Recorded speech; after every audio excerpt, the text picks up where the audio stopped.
Hi guys, welcome back to my channel. Today's video is for all my incoming freshies. If you couldn't tell by the title of this video, today's gonna be about just tips for freshmen coming into high school, mostly tips that I wish other people had told me before my first year of high school. Okay, and now without further ado, let's get into our first tip. Okay, my first tip for incoming freshmen would be getting involved. So get involved with whatever sports, extracurricular activities, and clubs that you want to be a part of. Because freshman year is the easiest time to get involved with all of these. You don't have to necessarily be the best or super good at that because you're just planting a seed. So yeah, show up, meet new people, see what you like. And I would say that a lot of the new people and friends that I did meet this year were from extracurriculars and my sports. Tip number 2 would be to stay organized. Stay organized from day one. Homework adds up really quickly, especially if it seems like the class is going really slow at first. A lot of class just start picking up the pace really fast, and procrastinating is going to backfire when it comes to finals week, especially if you just study for your quizzes or tests. You're gonna end up forgetting the material just like a week later, and you're gonna have to study a whole semester's worth of material and relearn everything in just a week when it comes to finals. Plus, with all the new activities and sports that you're a part of, it's gonna get really hard to plan ahead. So I really recommend using your notes app, a calendar, a journal, Google Calendar, any of those things, which have really helped me. Okay, number 3 would be about finals themselves. So many people actually underestimate finals because they think, oh, they can just study when finals roll around, but that's not the case, especially if you're gonna be a part of a sport and you're in your sports season during finals. You're not gonna find exactly as much time as you think to study for finals. When it comes to studying for finals, I really found it helpful to actually write really detailed notes when it was class time or when I was actually studying the material, so then I could use that to review. Okay, for number 4, we're going to talk about the first day of school. So on the first day of school, I recommend showing up around 30 minutes early, and I know that can seem really early, but that's a high maintenance thing to do today to stay low maintenance. By arriving early on the first day of school, just walk around your campus and try to figure out where all of your classes are so that you're not asking people during passing period, because during passing period, everyone's going to be doing their own thing. No one's really going to have time to show you where your classes are. Also take that time to figure out where the cafeteria, main office, and bathrooms are at your school. I recommend having a photo of your schedule on your phone so you could just look at it when it's time to go to class instead of pulling out the paper that they would usually give you. Once you do get to class, make sure that you don't sit all the way in the back because teachers do like to do icebreakers, and by sitting in the back it could be hard to pay attention or to answer the questions that they give you. Plus, teachers will remember your face on the first day of school, so you don't want to set the first impression as someone who doesn't try.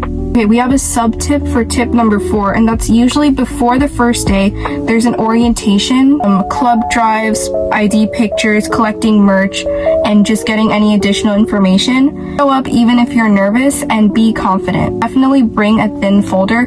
I made this mistake during my 8th grade orientation. I did not bring a folder, and they gave me so many papers when it came to academics, clubs, sports, and I had nowhere to put it. And especially when it comes to taking the picture, they don't have any space for you to put your things down. So I really recommend having a folder to keep all those organized.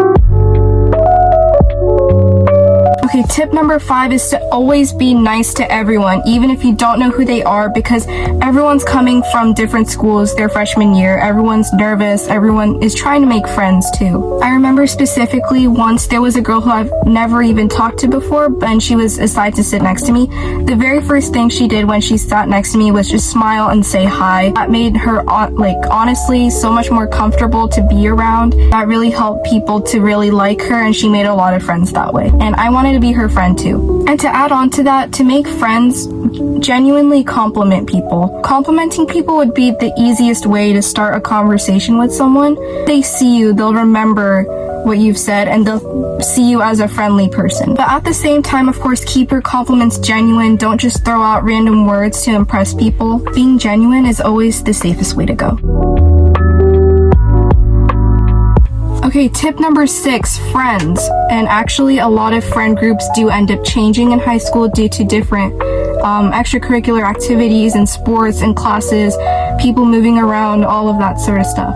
In high school, you meet so many new people through all these new activities that you're a part of, so don't assume that your friends will be mad at you and stuff just because you're meeting new people, and chances are that they also want to meet new people and make new friends, which is totally okay and is a part of a healthy friendship. And to add on to that, make sure that you don't rush your friendships, and you don't need a really big friend circle because it's always quality over quantity, always. A lot of people don't find their clique or their people right away, so make sure to be patient and always wait for your time because you will find people who want to be friends with you. Next thing that I want to talk about is organization. So I would really say that it's a good idea to have a planner, use your notes app, and it's really helpful to write down deadlines, test dates, meetings, games, etc., because it makes it so much easier to plan ahead. Because now with so many things going on and you trying out all these new things, it can be really hard to plan ahead. Like, oh, I don't remember if I have something on Saturday, and you don't have to go check 5 different emails and text messages to figure out when you have stuff. And then for your actual school supplies, and for lockers, I guess it really depends on your school, because my school, we had very small lockers and they were outside, so I never really used my locker, and I never really had the time during passing period to go to my locker, get my stuff, and then go to class. What I just did was, we had a block schedule at our school, use my backpack, just have the things that I have for the classes that I had that day. And inside my backpack, I had a binder, a folder for each class so that everything was easy to find. My Spanish and my English class, we did mostly everything online on our Chromebooks, so I did not need a notebook for that class, but for like math and science, I definitely needed to take a lot of notes. On top of that, just like the essential stationery like pencils, lead, eraser, and a highlighter. And I just like to use one of each thing until I ran out or it stopped working. For the next tip, we're gonna go into basic housekeeping and etiquette. So obviously, don't stand in a cluster in the middle of the hallway during passing period, because that's just a really busy time. Everyone's trying to go from A to B, and that can cause a lot of traffic within the area. And to move with school traffic and to avoid running into anybody, usually people walk on the right side of the hallway, like when you're driving a car. And then obviously hold the door for people. Don't try to get yourself out the door when someone else is trying to go. Don't squeeze yourself through, because that could get really uncomfortable. Importantly, make sure that you're always on time for your classes. It's important to show your teachers that respect of being on time. And lastly, when class is over, please always thank your teachers, because they work really hard and it takes them twice as long to plan a lesson as it does to teach it. Okay, now we're gonna go into social life. So your social life is a really big part of the high school experience, but as a freshman, it could feel kind of really confusing to balance it all. So first, let's talk about football games. So I think you should go to at least one or a couple of football games, even if you don't go to all of them. But honestly, I didn't go to any football games my freshman year, and looking back, I feel like it would have been good to go to at least one to get that exposure and the feeling of school spirit and being a part of the student section. And obviously you don't have to stay the entire time, but it's fun to get involved and hyped with your school and your class, especially if you go with a few close friends. As for other social events, if you're even thinking about it, you should say yes, because even if you find out that it's not really your vibe, you can always leave early, but you're not going to know unless you go.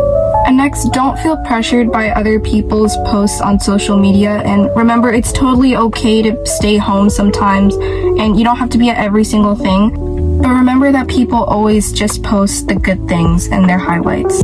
And it's always important to set priorities, like studying and planning your social time, like hanging out with your friends. And this is especially important when you're trying to find like the sweet spot and the balance between having good grades and excelling in your extracurriculars, but also having fun with your friends at the same time.